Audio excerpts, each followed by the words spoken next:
जय माता दी दोस्तों, welcome back to my channel tarot 2.0। दोस्तों आज मैं आप लोगों को बताऊंगी कि कुंभ यानी एक्वेरियस की लाइफ 28 जुलाई के दिन कैसे रहने वाली है। तो चलिए दोस्तों स्टार्ट करते हैं। यूनिवर्स प्लीज़ मुझे बताइए कि एक्वेरियस की फैमिली लाइफ 28 जुलाई के दिन कैसे रहने वाली है। ओके 28 जुलाई के दिन एक्वेरियस की बिजनेस एंड जॉब कैसी रहने वाली है। 28 जुलाई के दिन एक्वेरियस की हेल्थ कैसी रहने वाली है। एंड 28 जुलाई के दिन एक्वेरियस की love life and marital life कैसी रहने वाली है। Okay bottom of the deck आ चुका है डिसिपेटिंग। इसका मतलब ये है कि आपके पार्टनर की हो सकता है हैबिट हो बहुत ज़्यादा बढ़ा चढ़ा के बोलने की, मतलब कि थोड़े से हो सकते हैं इस टाइप के फेंकू टाइप के। आई डोंट वांट टू से दीज वर्ड्स बट मुझे ऐसा लग रहा है कि शायद इनकी आदत है बड़ी बड़ी बातें करने की। ओके एंड ऐसे लोगों के साथ सबसे बड़ी दिक्कत ये होती है कि जब रियलिटी सामने आती है तो इनको बहुत ज़्यादा दिक्कत हो जाती है। ओके यस अब देख लेते हैं कि आपकी फैमिली लाइफ कैसी रहने वाली है। सबसे पहले हम लोग इन कार्ड्स को यहाँ पर रख लेते हैं। ओके यस यूनिवर्स प्लीज़ मुझे बताइए कि ग्रीफ का कार्ड क्यों है। ओके एंड एक्सपेंशन का कार्ड क्यों है। ओके एंड डेस्टिनी का कार्ड क्यों है। ओके एंड ग्रेटिट्यूड का कार्ड क्यों है। ओ शिट चलिए जी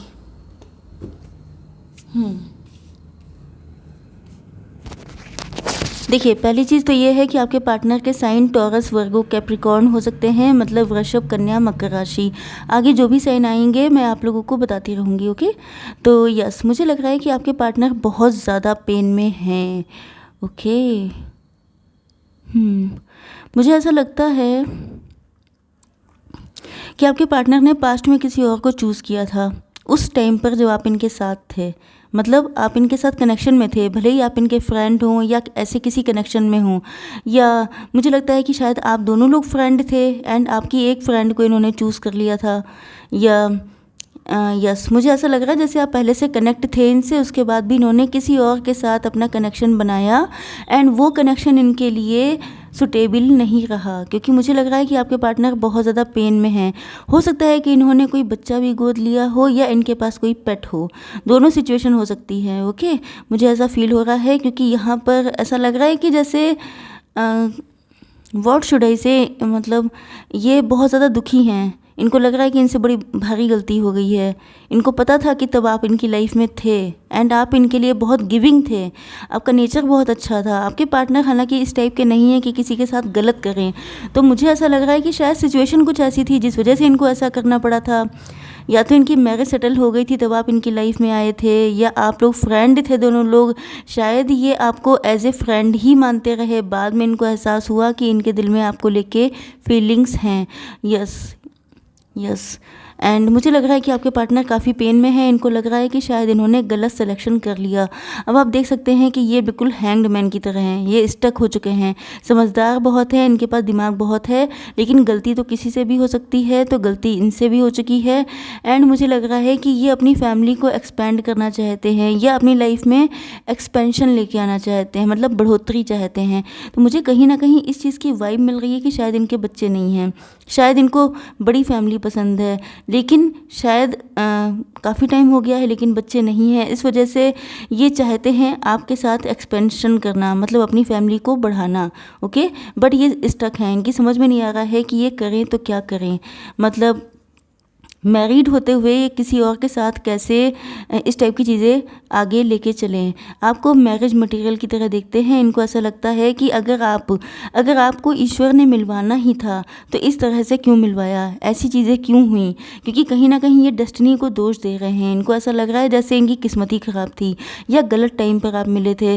काश आप पहले मिल गए होते, काश सब कुछ पहले ठीक हो जाता, काश इनसे ये गलती ना हुई होती।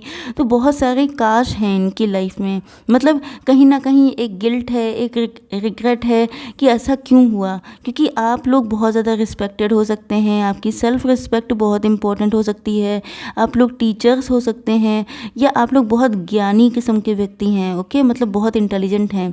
तो मतलब हर तरह से आप इनके लिए सुटेबल हैं। तो इनको ऐसा फील होता है कि आप देख सकते हैं यहाँ पे कीज़ बनी हैं दो, ओके। इनको लग रहा है कि इनकी खुशियों की चाबी सिर्फ आप हैं, लेकिन आप इनके पास थे भी, लेकिन तब उस कंडीशन में ये आपको क्यों नहीं पहचाने, क्यों ऐसा हुआ कि ये किसी और के साथ कनेक्ट हो गए, क्यों आपके साथ जुड़ नहीं पाए। तो ये सारी चीज़ें मुझे दिखाई पड़ रही हैं। हो सकता है कि आप लोग सोशल मीडिया पे बहुत फेमस हों, या आपके पार्टनर जनरली जो भी काम करते हैं उसमें फ़ेमस हों, या आपके पार्टनर सोशल मीडिया पे बहुत एक्टिव हो सकते हैं। एंड मुझे लग रहा है, मुझे आप ही के लिए लग रहा है, क्योंकि यहाँ पर भी टीचर्स में आप ही हैं। कुछ ना कुछ आप लोग मोटिवेशनल स्पीकर हो सकते हैं, या आप दूसरों को ज्ञान देते हैं, ओके। ज्ञान देना किसी भी तरह का हो सकता है, टैरो रीडिंग भी ज्ञान ही होता है। तो यस, आपके पार्टनर को ऐसा फील होता है कि जैसे आप इनके लिए किसी ब्लेसिंग की तरह हैं, क्योंकि ये ग्रेटिट्यूड देते हैं गॉड को। ये चाहते हैं, इनको लगता है कि अगर आप इनकी लाइफ में आ गए तो इनको सब कुछ मिल जाएगा, मतलब इनको फिर किसी चीज़ की ज़रूरत ही नहीं पड़ेगी। ये बहुत ज़्यादा ग्रेटफुल होते हैं डिवाइन के कि एटलीस्ट आपसे कनेक्शन तो है, आपके जैसा खूबसूरत इंसान इनकी लाइफ में आया तो ये उसी चीज़ से बहुत ज़्यादा खुश हैं। एंड इनको अभी तो मुझे लग रहा है ये स्टक हैं, बट अभी आगे देखेंगे कि इनकी फीलिंग्स में क्या चेंजेस आते हैं, ओके। अब देख लेते हैं कि आप लोगों की बिजनेस एंड जॉब कैसी रहने वाली है। यस, यूनिवर्स प्लीज़ मुझे बताइए कि अबंडेंस का कार्ड क्यों आया है, ओके। बैलेंस का कार्ड क्यों आया है, ओके। एंड फॉरगिवनेस का कार्ड क्यों आया है।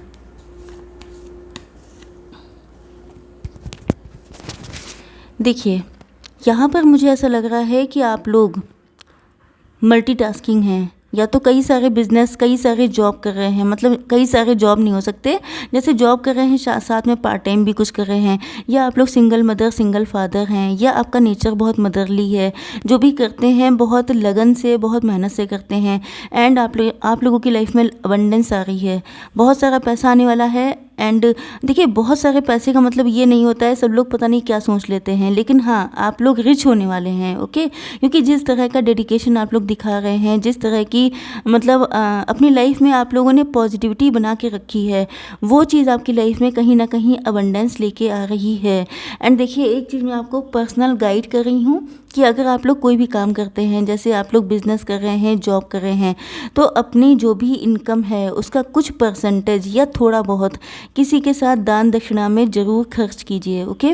जो भी पैसा आपको मिलता है, क्योंकि इससे समृद्धि बनती है। जैसे कई सारे लोग होते हैं जो पैसा बहुत कमा लेते हैं, लेकिन उनकी लाइफ में कभी भी समृद्धि नहीं आ पाती है, कभी भी वो लोग रिच फील नहीं कर पाते हैं खुद को। इसका रीज़न ये है कि सब लोगों की भूख बहुत है कि मैं कमा लूँ, मैं खा लूँ। तो ये चीज़ गलत होती है। हम लोगों के यहाँ, चाहे आप लोग किसी भी रिलीजन के हों, हर जगह कहा गया है कि नीडी पर्सन्स के ऊपर थोड़ा बहुत दान दक्षिणा कीजिए, इससे आपका दिल भरा रहता है, आप लोग फुल रहते हैं, फुलफिलमेंट होता है, ओके। यस, आपको कोई ना कोई गोल्डन अपॉर्चुनिटी मिलने वाली है। एंड आप लोगों को मुझे लगता है कोई ऐसी अपॉर्चुनिटी मिल सकती है जिससे कि आप लोगों की, अगर कोई मतलब ऐसी कोई कंडीशन है कि आप लोग बहुत ज़्यादा आपकी फाइनेंशियल कंडीशन अच्छी नहीं है, तो वो अच्छी होने के चांसेस काफ़ी ज़्यादा हैं। बट यहाँ पर आपको बैलेंस में लेके आना है। जैसे कि अगर आप लोग एक साथ कई सारे काम कर रहे हैं, जैसे आप लोग बिजनेस करते हैं, तो वहाँ पर आपके अंदर बैलेंस होना चाहिए, अपने इमोशंस में भी बैलेंस होना चाहिए एंड अपने काम में भी बैलेंस होना चाहिए। सब जगह ध्यान दीजिए, या तो फिर एक टाइम पे एक ही काम पकड़िए। अगर ऐसा करते हैं तो सक्सेस तो आपको मिलके रहेगी, एंड आपको कोई अपॉर्चुनिटी तो गारंटेड मिलने वाली है। मुझे लगता है कि कहीं ना कहीं आपके मन में पेन है, डिप्रेशन है, सैडनेस है। यस, क्योंकि मुझे यहाँ पे भी लगा था। तो शायद आप लोग, आपका डिवोर्स हो चुका है, या आप लोग सेपरेटेड हैं, या अगर मैरिड नहीं है तो अपने पार्टनर से फ़िलहाल अलग हैं। तो मुझे ऐसा लग रहा है कि आप उस पेन को अगर इस चीज़ में मिक्स करते हैं अपनी फाइनेंशियल लाइफ में, तो फिर वो नेगेटिविटी क्रिएट करती है। तो बेटर ये है, देखिए, किसी भी पेन से छुटकारा पाने का बेस्ट तरीका ये है कि उससे लेसन लेके उसे फॉरगिव कर दिया जाए। अगर किसी ने आपके साथ गलत किया है, या डेस्टिनी ने आपके साथ गलत किया है, तभी भी आपको ये मानना चाहिए कि आपको लेसन मिल गया है एंड आगे बढ़ जाइए, क्योंकि इसके अलावा कोई और रास्ता नहीं होता है। ओके, तो आपसे फॉरगिव करने के लिए कहा जा रहा है। अगर किसी आपके फ्रेंड ने, जैसे कि आप लोगों ने बिजनेस किया साथ में, किसी ने आपके साथ गड़बड़ किया, तो उसको भी आपको फॉरगिव कर देना है। ओके, फॉरगिव करने का मतलब ये नहीं होता है कि अपने आप को महान बनाना। फॉरगिव करने का मतलब ये होता है कि आपको भी खुश होने का अधिकार है। आप देख सकते हैं, यह सब देखते हैं कि आपकी हेल्थ कैसी रहने वाली है। यस यूनिवर्स, प्लीज़ मुझे बताइए कि जॉय का कार्ड क्यों है।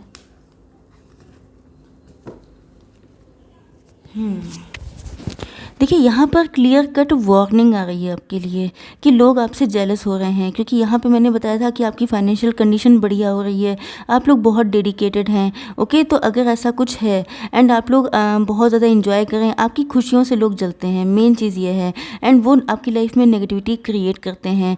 ओके, तो हो सकता है ये नेगेटिविटी उसी वजह से हो। कोई ऐसा है जो आपसे जेलस है, कोई है जो शायद आपके ऊपर, बहुत कम लोगों के लिए कोई नेगेटिव एनर्जी सेंड करता है। ओके, या आपके मन में, मतलब आप लोग चाहे जितना सक्सेसफुल हो रहे हों, लेकिन आप लोग खुश नहीं हो पाते हैं, आपको उस चीज़ में अबंडेंस फील नहीं होती है। शायद इसी वजह से मुझे इंट्यूशन आई थी कि आप लोग दान दक्षिणा कीजिए, क्योंकि वही मैंने स्टार्टिंग में आपसे कहा था, आपको याद होगा कि अगर आप लोग ऐसा नहीं करते हैं, दान दक्षिणा ये सब, तो आपके अंदर वो खुशी महसूस नहीं हो पाती है उस पैसे की। ओके, तो मुझे लग रहा है कि अगर आप लोग दूसरों की हेल्प करते हैं, थोड़ा सा पैसा किसी नीडी पर्सन पे खर्च करते हैं, तो ये सारी एनर्जीज आपका कुछ बिगाड़ नहीं पाएंगी। ओके, एंड मुझे लगता है कि शायद आप लोग अपनी लाइफ में, चाहे आपकी जितनी भी दिक्कतें हों, लेकिन आप लोग हमेशा रोना नहीं रोते हैं, आगे बढ़ने पे बिलीव रखते हैं। लेकिन कुछ लोग होते हैं जो इससे भी जल जाते हैं। ओके, तो आप लोगों को थोड़ा सा लोगों के ऊपर खर्च करना है, नीडी पर्सन्स के ऊपर। अब देख लेते हैं कि आप लोगों के पार्टनर की फीलिंग्स क्या हैं। यूनिवर्स, प्लीज़ मुझे बताइए कि इनलाइटनमेंट का कार्ड क्यों आया है, ग्रोथ का कार्ड क्यों आया है, सेल्फ वर्थ का कार्ड क्यों आया है, एंड वैनिटी का कार्ड क्यों आया है।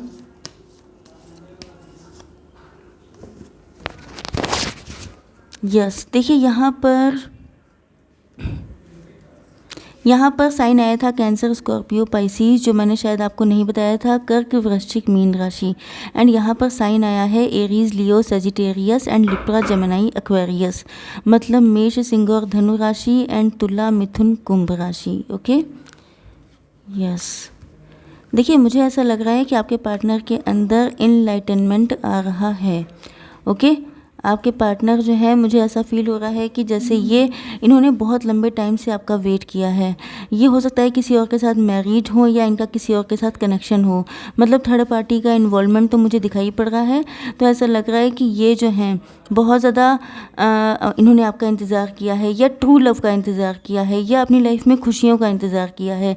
तो कहीं ना कहीं इनके अंदर इनको ज्ञान मिल रहा है, इनको कहीं ना कहीं से, या तो सपनों के थ्रू, ड्रीम्स के थ्रू, या इनको कोई ऐसा व्यक्ति मिल सकता है, कोई इनको गाइड कर रहा है शायद, जिसकी वजह से इनका क्राउन चक्रा ओपन हो रहा है। इनको पता चल रहा है कि इनको क्या करना चाहिए इस सिचुएशन में। ओके, ये आपके साथ ग्रोथ चाहते हैं, जैसा कि मैंने स्टार्टिंग में भी बताया था कि ये एक्सपेंशन चाहते हैं, अपनी फैमिली की बढ़ोतरी चाहते हैं। तो मुझे लग रहा है शायद इनके बच्चे नहीं हैं, या इस तरह की कोई दिक्कत है, जिस वजह से ये चाहते हैं कि अगर आपसे मैरिज हो जाए तो एटलीस्ट इनकी लाइफ फुलफिल्ड हो जाएगी, कंप्लीट हो जाएगी, एंड ये आपसे मैरिज करना चाहते हैं। इनकी कोई इरादे गलत नहीं है। ओके, ये इनकी लाइफ में दिक्कतें हैं नो डाउट, एंड ये जानते हैं कि इनकी दिक्कतों का सलूशन सिर्फ आपके पास है। सेल्फ वर्थ, अगर इन्होंने पहले अपनी खुशियों को सेक्रीफाइस कर दिया था किसी के लिए, जैसे अपनी फैमिली की मर्ज़ी के लिए इन्होंने किसी और से मैरिज कर ली थी, या मुझे लग रहा है कि शायद यस यही हुआ है। काफ़ी मुझे चांसेस ऐसे लग रहे हैं कि इन्होंने किसी और के लिए अपनी खुशियों को त्याग दिया था, छोड़ दिया था।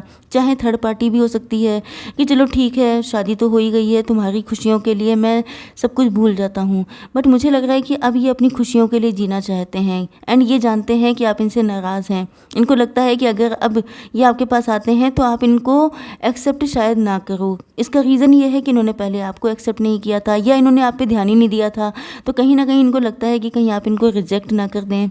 ओके, वैनिटी, मुझे लग रहा है कि आपके पार्टनर को थोड़ा बहुत हाँकने की आदत है, क्योंकि वो चीज़ यहाँ पे भी निकल के आई थी। एंड ऐसा लग रहा है कि इन्होंने बड़ी बड़ी बातें कर रखी थी पहले कि मैं तो ऐसा हूँ, मैं तो वैसा हूँ, मुझे किसी की ज़रूरत नहीं, या शायद मतलब लोगों की हैबिट होती है थोड़ा बहुत बढ़ा चढ़ा के बोलने की, सबकी नहीं होती है लेकिन कुछ लोगों की होती है। तो ऐसा लग रहा है कि अब ये उस चीज़ से निकल नहीं पा रहे हैं, इनको लग रहा है कि मैं कैसे करूं, क्योंकि इन्होंने तो बहुत बड़ी बड़ी बातें कर रखी हैं। एंड अगर अभी आपके पास आते हैं या ऐसा कुछ करते हैं, जैसा कि अक्सर लोगों की सोच नहीं होती है कि इन्होंने देखो किसी और के साथ मैरिज कर ली या मैरिड होते हुए भी ऐसा किया, तो कई सारे लोग होते हैं जो दूसरों के ऊपर उंगली उठाते हैं, लेकिन जब अपने साथ वही सब चीज़ें होती हैं तो लोगों की हिम्मत नहीं पड़ती है स्टेप लेने की। तो देखिए, मैं किसी को सपोर्ट नहीं कर रही हूँ, किसी को कुछ नहीं, बस जो कार्ड निकले हैं वही मैं आपको बता रही हूँ, सही गलत आई डोंट नो। ओके, चलिए देख लेते हैं गाइडेंस आपके लिए।